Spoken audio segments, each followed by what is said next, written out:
$872. That's the price, in dollars, for 1,000 board feet of framing lumber in the United States right now.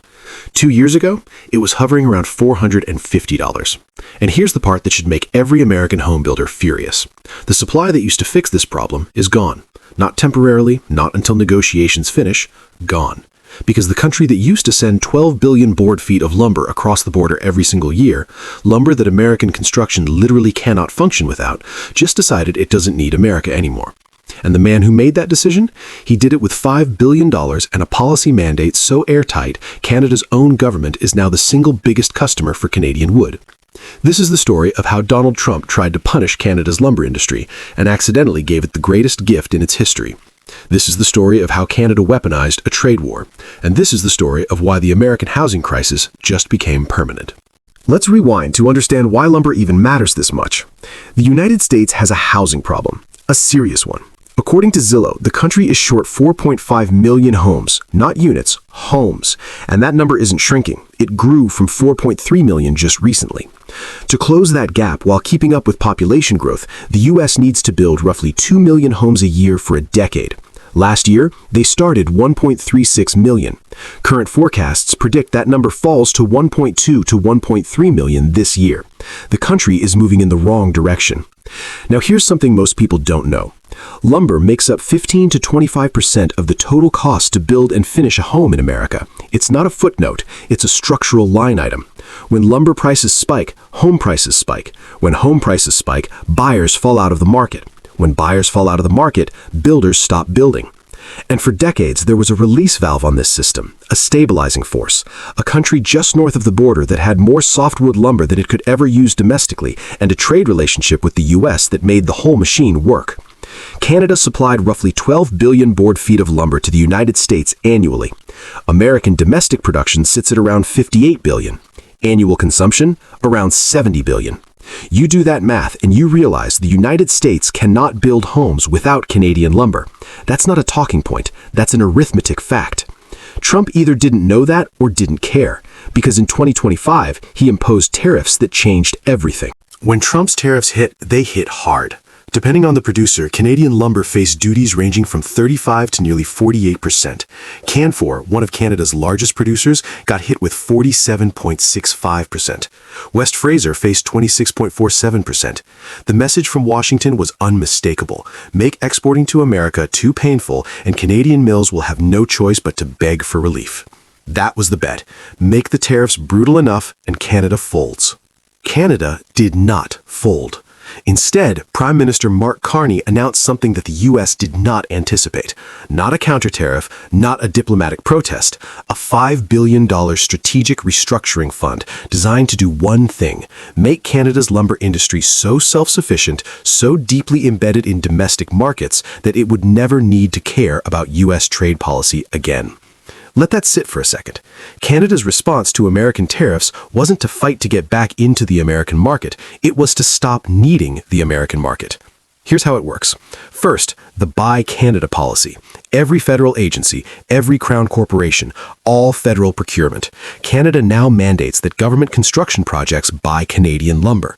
Period. Not as a preference, as a legal requirement. Even if American lumber were cheaper, it cannot be purchased for Canadian government projects. And Canadian government construction is massive. Federal buildings, military installations, infrastructure, national housing initiatives, billions of dollars in annual lumber demand, now locked exclusively to Canadian mills. Second, the financial lifeline. The Business Development Bank of Canada began offering loans of $2 to $5 million to small and medium lumber companies hit by tariffs, lower interest rates, longer maturities. For larger enterprises, a separate expanded facility with even better terms. The Regional Tariff Response Initiative, which was already funded at $450 million, got more than doubled to $1 billion over 3 years. Ontario added $20 million for forest access roads and $10 million for sawmill chip support. British Columbia launched a manufacturing jobs fund.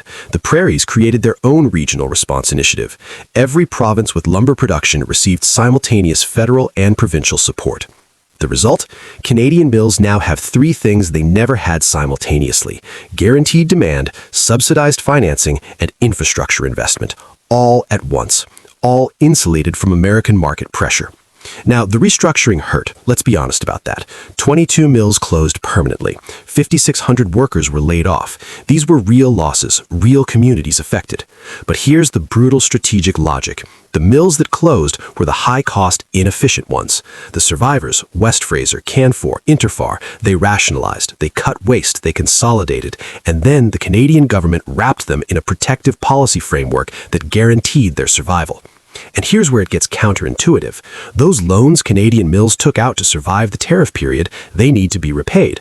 How do you repay them? By charging higher prices. And who is the captive buyer mandated to purchase Canadian lumber regardless of price? The Canadian government. So, Canadian domestic lumber prices are rising, driven by the mathematical reality that restructuring costs must be recovered.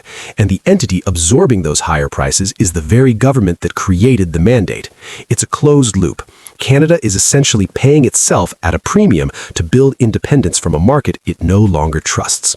But there's a second dimension to this story, and it involves a pivot that most American analysts completely missed. British Columbia is shipping to London.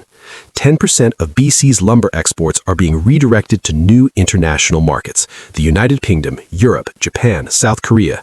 The first shipments to the UK are expected soon. 10% sounds modest until you remember that British Columbia represents an enormous share of Canadian softwood production. We're talking about millions of board feet that used to travel south to Washington, Oregon, and California, now crossing the Atlantic to British and European buyers instead. The UK imports 2.5 billion board feet of lumber every year. The majority comes from Sweden, Latvia, Ireland, and Finland. Canadian lumber isn't trying to dominate that market overnight. It's positioning as supplemental supply to a market that needs alternatives, especially after Russian wood export bans and amid rising concerns about Scandinavian supply constraints. Meanwhile, in Asia, British Columbia's existing LNG shipping infrastructure is being repurposed to move lumber to Japan and South Korea. Canadian mills are investing in equipment to cut the specific dimensions and grades that Asian construction markets require. They're accepting slightly lower margins in these markets because even at lower margins, the tariff burden disappears. A Canadian mill facing 45% U.S. tariffs can make the same effective profit selling to a European buyer at a lower pre-tariff price. The numbers work. And once those supply chains are built, once those buyer relationships are established, they become permanent infrastructure. That British Columbia lumber heading to London right now, it is not coming back to Seattle, even if tariffs disappear tomorrow. Now let's talk about what this means for the people no one in this story is protecting: American home buyers. Framing lumber composite just hit $872 per thousand board feet. Industry analysts project prices will stabilize, not fall back to pre-tariff levels, but stabilize in the mid-500s to low 600s through next year. The National Association of Home Builders estimated that the tariffs on Canadian lumber would add approximately $6,000 to the cost of a typical new American home. And that estimate? It was made assuming the tariffs would be temporary and Canadian supply would eventually resume. Neither of those things happened. Canadian supply is not resuming. Tariffs are not going away. And U.S. domestic mills, even with the capacity they've added in recent years, cannot replace 12 billion board feet of lost Canadian imports. The U.S. Lumber Coalition keeps claiming otherwise. The math disagrees. Treasury Secretary Scott Bessent has floated declaring a national housing emergency. That's not political theater. That's an acknowledgement at the highest levels of the U.S. government that the housing situation has become structurally unsolvable under current policy. Think about what that means in practice. A $200,000 home becomes $220,000, then $240,000. The buyer who qualified at $200,000 does not qualify at $240,000. They fall out of the market. The builder, facing rising costs and shrinking buyer pools, reduces starts, the shortage gets worse, rents climb, household formation slows, young families delay children, multi-generational living becomes the norm. The cultural centerpiece of American prosperity, homeownership, begins to reverse, not because of demand collapse, because of a supply chain that was severed by a trade war, then permanently redirected. Housing starts last year 1.36 million. Forecasted this year 1.2 to 1.3 million. The country needs 2 million. It's building 1.2 million. And the cost of lumber, one of the most basic inputs in construction, is structurally elevated with no fix in sight. Meanwhile, in Canada, the picture looks surprisingly different than you might expect. Yes, Canadian construction costs rose too. Domestic lumber prices are higher than they were when Canadian mills competed aggressively for U.S. export business. Canadian builders are paying more. But here's what's fascinating. Canadian builders are accepting it because the alternative, depending on a trade relationship that just proved it could be weaponized at any moment, is no longer acceptable. Canada paid a real short-term price, 22 mills, 5,600 jobs, elevated domestic construction costs. These aren't abstractions.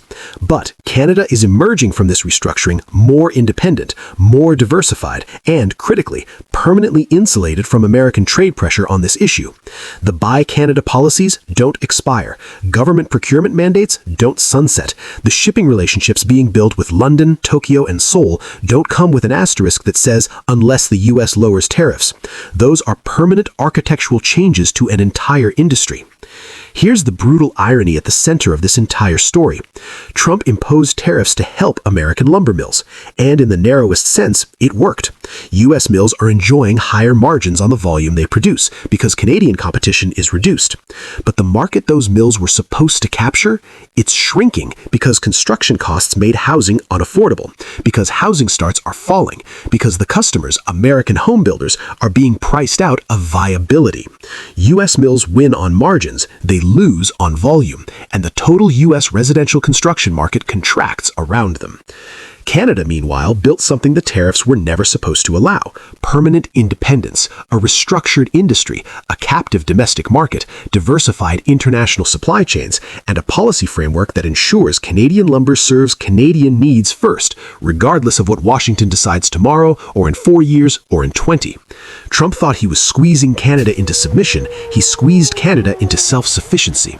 The $5 billion Carney deployed wasn't a bailout, it was a pivot, a structural transformation of an entire industry executed under pressure in real time. And the cost of that pivot? The United States is now carrying it in the form of a housing shortage that will not resolve, construction costs that will not fall, and a generation of Americans who will find homeownership further out of reach than any generation before them. Not because of some economic cycle, not because of interest rates, because of a trade war that didn't go according to plan. Canada paid the short-term cost, the United States paying the permanent one. And the lumber that used to build American homes, it's building something else now.